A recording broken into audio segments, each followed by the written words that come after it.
Ok, bon, on va revenir, on va repartir un peu en arrière. Les 7 fils de Séva chassaient les démons par quelle autorité? Puisqu'ils étaient exorcistes. Et s'ils étaient exorcistes, ça veut dire qu'ils avaient déjà chassé des démons et il y avait des démons qui étaient partis. Regardez, maintenant, s'ils veulent utiliser la formule de l'apôtre Paul, ça veut dire que les 7 fils de Séva rencontraient des résistances dans certaines catégories de démons.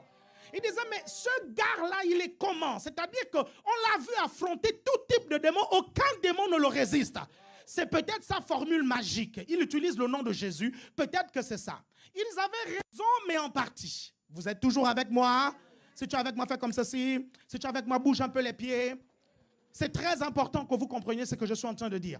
Vous savez, parfois, quand vous arrivez à l'église et qu'on aborde un sujet qui ne semble pas concerner votre problème, vous me suivez, Dieu est en train de te préparer face à un problème futur.